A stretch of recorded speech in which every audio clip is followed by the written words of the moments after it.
આજે આપણે વ્રત કે ઉપવાસમાં ખાઈ શકાય તેવી ફરાળી ડીશ બનાવવાના છીએ। તેમાં આપણે બધું અલગ અલગ સબ્જી, સામાન્ય ખીચડી, શીરો, પૂરી બધું બનાવવાના છીએ। તો ચાલો કેવી રીતે બનાવવી એ જોઈ લઈએ। તો એના માટે પહેલાં આપણે અડધો કપ પાણી લીધું છે। એ પાણીને આપણે ગરમ કરવાનું છે।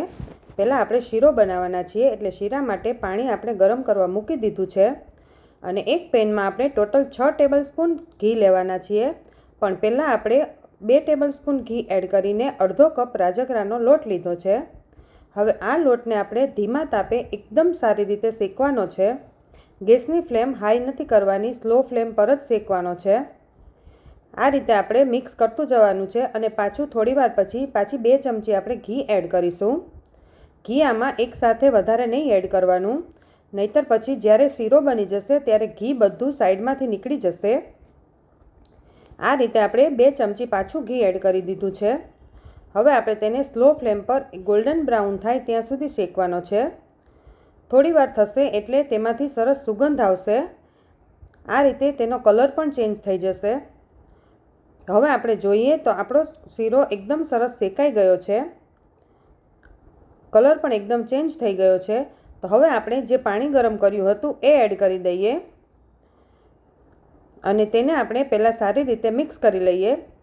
સારી રીતે મિક્સ થઈ જાય પછી તેમાં 3 ચમચી મેં ખાંડ એડ કરી છે।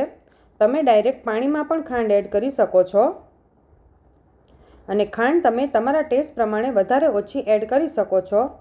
જો તમારે ખાંડનો ઉપયોગ ન કરવો હોય તો તમે ગોળ પણ ઉપયોગમાં લઈ શકો છો। અને જો તમે ગોળ એડ કરવાના હોય તો જ્યારે આપણે પાણી ગરમ મૂકીએ છીએ તેની સાથે જ ગોળ એડ કરી દેવાનો, એટલે ગોળનું પાણી બની જશે।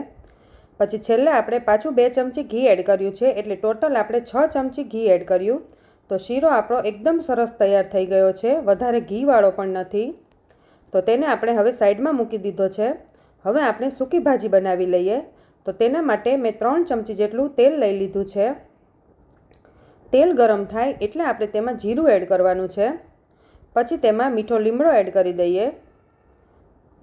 પછી તેમાં હળદર એડ કરી દેવાની છે અને ટામેટાં એડ કરી દઈએ। એક ટમેટોને મેં કટ કરીને રાખ્યું હતું એ એડ કરી દઈએ। જો આમાંથી તમે કોઈ પણ વસ્તુ વ્રત ઉપવાસમાં ન ખાતા હોય તો તમે સ્કીપ કરી શકો છો। પછી તેમાં મીઠું સ્વાદ પ્રમાણે એડ કરી દેવાનું છે।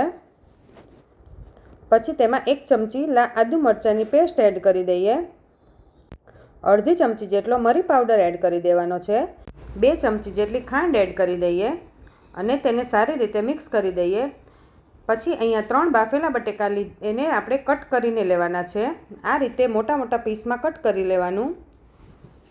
છેલ્લે આપણે અડધો લીંબુનો રસ એડ કરી દઈએ। આ સૂકી ભાજી એકદમ ખાટી મીઠી બને છે, ખૂબ જ સરસ લાગે છે।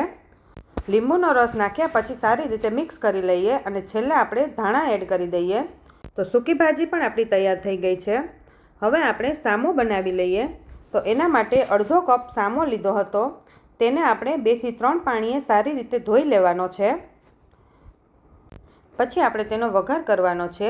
તો તેના માટે એક પેનમાં આપણે 2 ચમચી જેટલું તેલ લઈ લેવાનું છે। અહીંયા મેં ટેબલ સ્પૂનમાં લીધેલું છે। હવે આપણે તેમાં થોડું જીરું અને મીઠો લીમડો એડ કરી દઈએ અને એક બટાકાને મેં આ રીતે ઝીણું કટ કરી લીધું હતું તો એ એડ કરી દઈએ। બટાકાને આપણે સારી રીતે મિક્સ કરી લીધું છે। પછી આમાં એક ટામેટાને આ રીતે ઝીણું કટ કરીને એડ કરવાનું। 1 ચમચી જેટલા આદુ મરચાંની પેસ્ટ, અડધી ચમચી હળદર, મીઠું સ્વાદ પ્રમાણે એડ કરી દઈએ। 1 નાની ચમચી જેટલું લાલ મરચું, કારણ કે આદુ મરચાં પણ એડ કર્યા છે। હવે 1 કપ જેટલી છાશ લેવાની છે।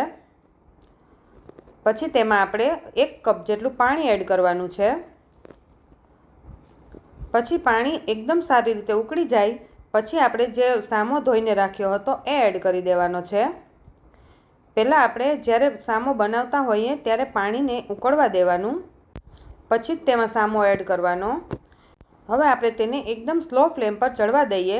આ રીતે ઢાંકીને ચડવા દેવાનું અને વચ્ચે વચ્ચે તેને મિક્સ કરતું રહેવાનું, નહીંતર સામો ચોંટી જશે। પછી આપણે તેમાં સિંગદાણા એડ કરવાના છે, આ રીતે ખાંડીને એડ કરવાના। અડધો લીંબુનો રસ એડ કરી દઈએ। સારી રીતે મિક્સ કરી લેવાનું છે। પછી છેલ્લે આપણે તેમાં લીલા ધાણા એડ કરી દઈએ। તો સામો પણ આપણો તૈયાર થઈ ગયો છે। તો હવે આપણે પૂરી બનાવી લઈએ। એના માટે 1 થી 1.5 કપ જેટલો રાજગરાનો લોટ લેવાનો છે।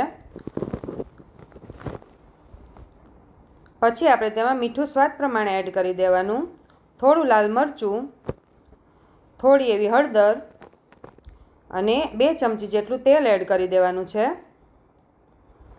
પછી તેમાં 2 આ રીતે નાના બાફેલા બટેકા લેવાના છે, તો તેને આપણે છીણીને એડ કરવાના છે.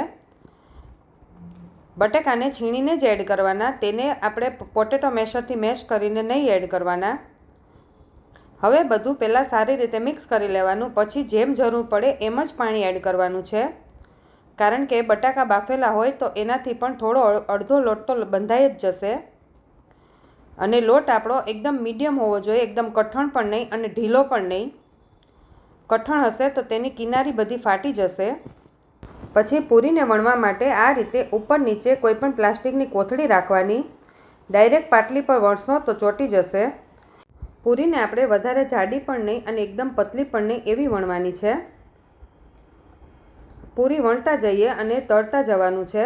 તો અત્યારે આપણે તેલ પણ ગરમ મૂકી દીધું છે. તો હવે પૂરી આપણે ડાયરેક્ટ તેલમાં જ નાખી દઈએ. પછી તેને મીડિયમ ફ્લેમ પર તળવાની છે. આ રીતે બધી જ પૂરી ફૂલાશે અને એકદમ સરસ, ટેસ્ટમાં પણ ખૂબ જ સરસ લાગે છે.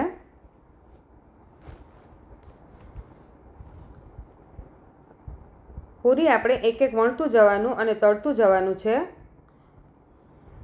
તો પૂરી આપણી થઈ ગઈ છે. તો હવે આપણે પ્લેટમાં લઈ લઈએ. તો તૈયાર છે આપણી સૂકી ભાજી, સામો, રાજગરાનો શીરો અને મેં આ ઇન્સ્ટન્ટ ફરાળી ચેવડો બનાવ્યો હતો. તેની રેસીપી મેં ઓલરેડી શેર કરેલી છે, તો એની લિંક પણ હું ડિસ્ક્રિપ્શન બોક્સમાં આપી દઈશ. તો તૈયાર થઈ ગઈ છે આપણી ફરાળી થાળી. તો તમે પણ ઘરે જરૂરથી ટ્રાય કરજો. અને તમને આ વિડીયો કેવો લાગ્યો એ મને જરૂરથી કમેન્ટ કરીને જણાવજો.